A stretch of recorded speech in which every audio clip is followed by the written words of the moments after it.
हरे कृष्णा। श्रीमद् भगवत गीता अध्याय 1 कुरुक्षेत्र के युद्ध स्थल में सैन्य निरीक्षण। श्लोक 45वां। अहो बत महत् पापम कर्तुम व्यवस्थिता वयम यद्राज्य सुख लोभेन हंतुम स्वजन्मुद्यताः। अर्जुन यहाँ पर खुद के लिए ही दुखी हो रहे हैं, खुद के लिए ही परेशान हो रहे हैं, खुद के लिए ही आश्चर्य दिखा रहे हैं, सोच रहे हैं। बहुत ही आश्चर्य की बात है। हम तो समझदार हैं, फिर भी हम पाप कर्म करने के लिए उतावले हुए बैठे हैं। चलो एक बार को समझ में आता है, दुर्योधन और उनकी टीम उतने समझदार नहीं है, उतने ज्यादा सात्विक भी नहीं है, धार्मिक भी नहीं है। हम तो हैं, हम तो समझदार हैं। हमें पता है क्या गलत है क्या सही है। एक बार को अगर कोई नालायक कुछ गलती करे तो हम उसे माफ कर सकते हैं, ये सोच करके कि अरे नालायक है, इसे उतनी अक्ल नहीं है। लेकिन अगर कोई समझदार उतनी गलती करे तो हम यही कहेंगे ना, अरे तुम तो समझदार थे, तुमको तो समझना चाहिए था। बस जी बस वही हो रहा है अर्जुन के भी साथ में। उनको यही लग रहा है और वो यही कह रहे हैं, हम तो समझदार हैं, क्यों कर रहे हैं ये सब पाप कर्म। यानी कि चलो ना कदम पीछे ले लेते हैं। क्या ये समझदारी का परिचय कभी कभी हम नहीं देते?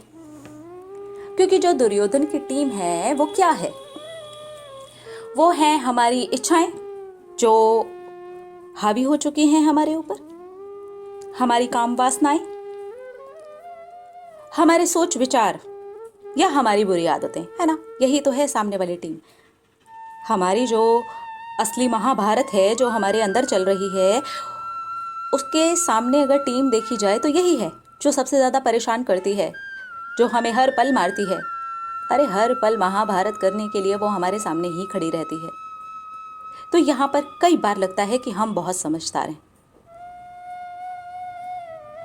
ठीक है वो हमें मार देना चाहती है, ठीक है वो हम पर हावी हो रही है, ठीक है वो हमारी बुरी आदत है हमसे नहीं छूट रही है, पर हम तो समझदार हैं, हमें इसमें ठीक लग रहा है, हमें यहाँ पर थोड़ा सा शांत हो जाना चाहिए, ये जैसे चल रहा है इसको चलने देना चाहिए।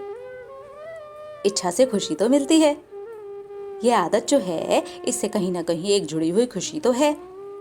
कहीं ना कहीं हम भी इस तरह की समझदारी का परिचय देते हैं, इसमें कोई बुराई नहीं है।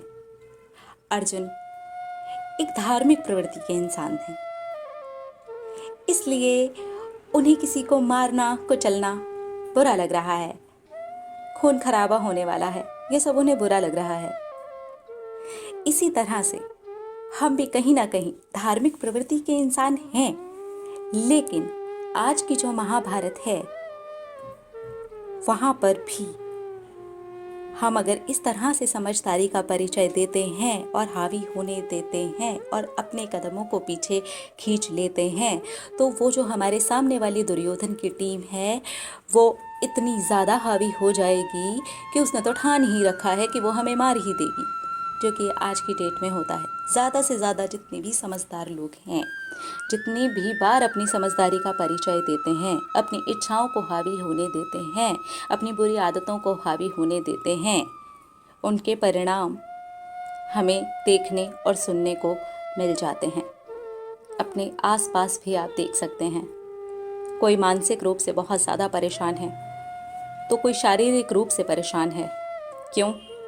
क्योंकि उसकी वो आदत नहीं छूटी थी, क्योंकि उसने समझदारी का परिचय दिया था। वो उससे जो मिल रही थी ना उस वक्त खुशी, उसने उसी वक्त पैर पीछे खींच लिए थे। ये मुझे मार दे चलेगा, मैं इसे नहीं मार सकता। तो वो शारीरिक रूप से कष्ट भोग रहा है, कोई भी बड़ी से बड़ी बीमारी हो गई है, कुछ भी हो गया है। कुछ लोग तो ऐसे केसेस में अपना शरीर तक छोड़ देते हैं, खुद जानबूझ करके आत्महत्या कर लेते हैं। क्यों? क्योंकि मानसिक रूप से परेशान हो चुके होते हैं, क्योंकि समझदारी का परिचय दिया होता है। अरे इच्छा हावी हो गई है, अरे वो सोच हावी हो गई है, नहीं बर्दाश्त हो रहा, पीछे नहीं हट पाए, पीछे नहीं हुआ जा रहा, पीछे नहीं हुआ जा रहा। तो हम तो समझदार हैं, ये जो इच्छा हावी हो रही है होने देते हैं। यही आज हमारे समाज में दिखाई दे रहा है।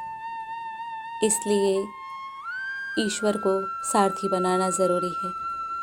उनके सामने ये बताना भी बहुत ज़रूरी है, नहीं हो रहा हमसे, लेकिन सामने खड़े करके उनको बताना ज़रूरी है, उनसे पूछना ज़रूरी है, उनसे कहना ज़रूरी है, अरे नहीं हो रहा हमसे, हमें बताओ हमें क्या करना है, नहीं हो रहा हमसे। हम समझदार हैं, हमें इसमें खुशी मिल रही है, हमें ये भी पता चल रहा है कि वो सामने वाले हमें मार देना चाहते हैं। मेरी इच्छाएं हो, मेरी काम वासनाएं हो, मेरी गलत आदतें हो, मेरा कुछ भी हो, मेरे सोच विचार हो, कोई भी चीज़ हो, वो मुझे मार देना चाहते हैं, मुझे पता है, लेकिन मुझसे पीछे नहीं हुआ जा रहा। सवाल पूछना ज़रूरी है, जानना ज़रूरी है। इस तरीके से एकदम बुरी तरीके से छटपटाना ज़रूरी है। किसके सामने? ईश्वर के सामने, क्योंकि सल्यूशन मिलेगा। ईश्वर खुद चाहते हैं कि हम अपने बारे में जानें, पहचानें। ईश्वर हाथ लेकर के खड़े हुए हैं, श्री कृष्ण हाथ लेकर के खड़े हुए हैं, पकड़ लो मेरा हाथ, पकड़ लो मेरा हाथ। और वो हम तभी पकड़ सकते हैं जब अपना सैन्य निरीक्षण करेंगे, अपने अंदर जो युद्ध स्थल है उसके ऊपर खड़े होकर के सैन्य निरीक्षण करेंगे। मिलेंगे अगले श्लोक में और देखेंगे हमारी श्रीमद् भगवत गीता हमें क्या सीख दे रही है। हरे कृष्णा।